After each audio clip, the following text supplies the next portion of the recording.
Yes दोस्तों, कल जेठ मास का दूसरा बड़ा मंगलवार है। तो कल हमें कैसे स्नान करना है, कैसे क्या दान करना है, कैसे हनुमान जी की सेवा पूजा करनी है, ये मैं आपको इस वीडियो में बताऊंगी।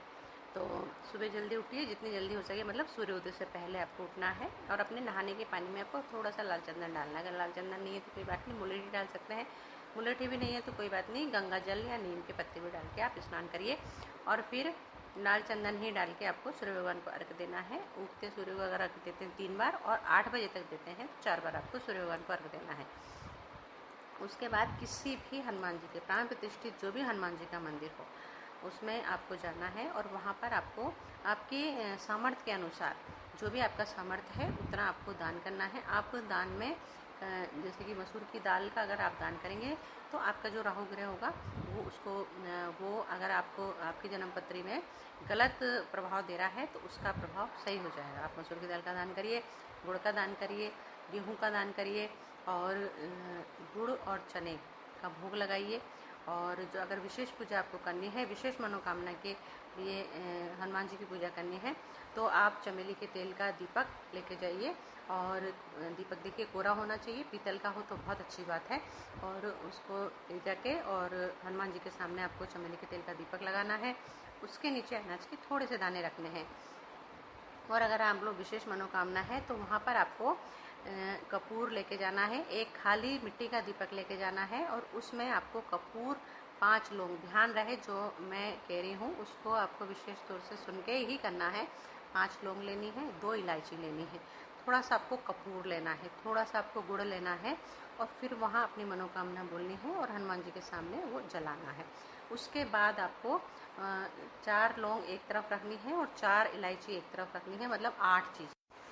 4 लौंग, 4 इलायची और 2 सुपारी और 1 नारियल, ये आपको वहाँ रखना है। नारियल पे थोड़े से आप छींटे दीजिए और दक्षिणा जरूर रखिए उसके ऊपर। फिर उसको हनुमान जी के सामने आपको रखना है और अपनी विशेष मनोकामना जो हो वो आपको बोलनी है। और वो नारियल और सुपारी एक आपको वहीं रहने देना है।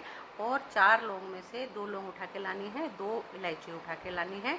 और उसको किसी पुड़िया में लाके आपका जो धन का स्थान है जहाँ पे आप धन रखते हैं वहाँ पे उसको रख दीजिए।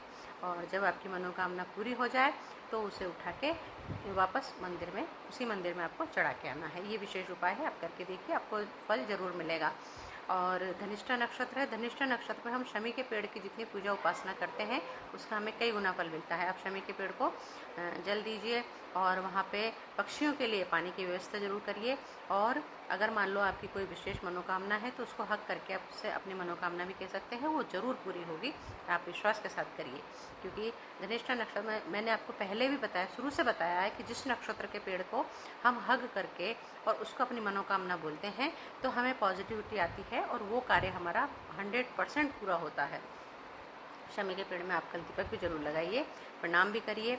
और नीम के पेड़ में भी आपको ये सब करना है। अगर नीम के पेड़ में आप ये सब करेंगे कि आपको स्वास्थ्य आरोग्य हमेशा बना रहेगा, आपके परिवार का स्वास्थ्य आरोग्य भी हमेशा बना रहेगा।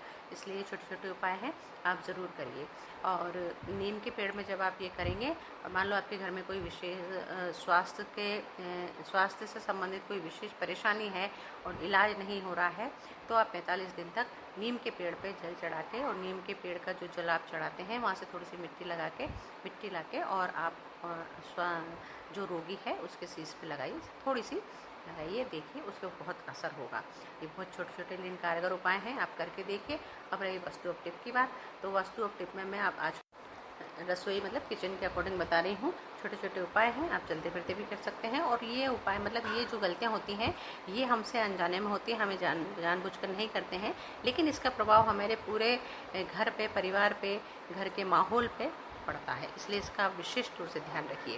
जैसे कि मैंने आपको बताया, जब आपका चकला बेलन है, चकले बेलन को आप हाथों हाथ धोइए। जैसे आपने खाना बनाया, रोटी सेकी, उसको बिना उसके नहीं रखना चाहिए, न ही उसको आपको अपने बाई से धुलवाना चाहिए, मतलब नौकर चाकर से नहीं धुलवाना चाहिए, खुद ही धोना चाहिए। उसे खुद ही धोइए और उसको ऐसी जगह पर रखिए जहाँ पे किसी की दृष्टि ना पड़े।